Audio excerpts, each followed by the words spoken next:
ఇన్ని కష్టములు ఎవరు అనుభవించదురు? ఈ నిర్భాగ్యపు హరిశ్చంద్రుడు గతించిన వెనక మరణ కష్టములకు తావెక్కడ దొరుకును కదా. రాజ్య వియోగమునకై దుఃఖింపను, మహారణ్యవాసాది ఘోర దుఃఖంబులన్నీ సంభవించినను కరింపను. కడకు అతి నీచతంబుగా ఈ చండాల దాస్యంబునకు కూడా పరితపింపను.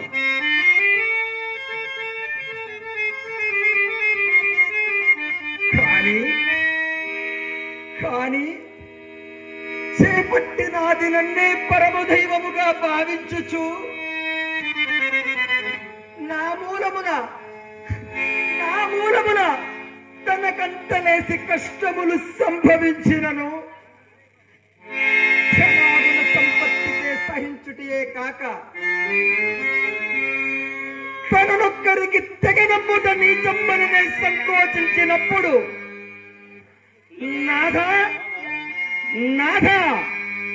సత్య ప్రతిష్టకై ఇట్టి నీచ కృత్యంబులన్నయును సగర్వములైన నాకు ఉత్సాహము కలిగించుచు నా సత్య దీక్షను కాపాడిన నా అర్ధాంగి లక్ష్మి యోగ దుఃఖములే కదా భరిస్తూ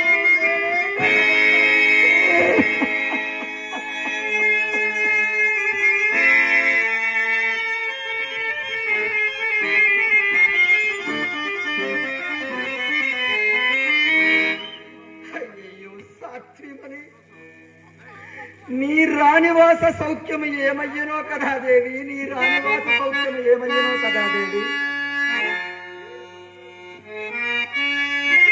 నీ పతి బతికియుండగా నీవు ఒక్కరికి దైవకు పాత్రురాలవు కావలసి వచ్చినది కదా నాయన కుమార లోహిత. మరల నిన్ను ఎన్నడను చూడగలగను తండ్రి, ఎన్నడను చూడగలగరు అయ్యా.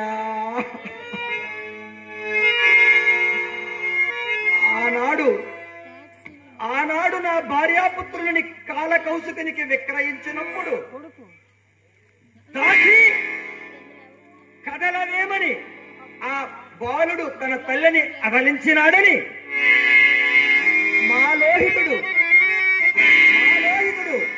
ఓరి మా అమ్మనెక్కడ కొనుపోవుదువరా అని తనని అదిరినాడని ఆ కాలకౌసుకుడు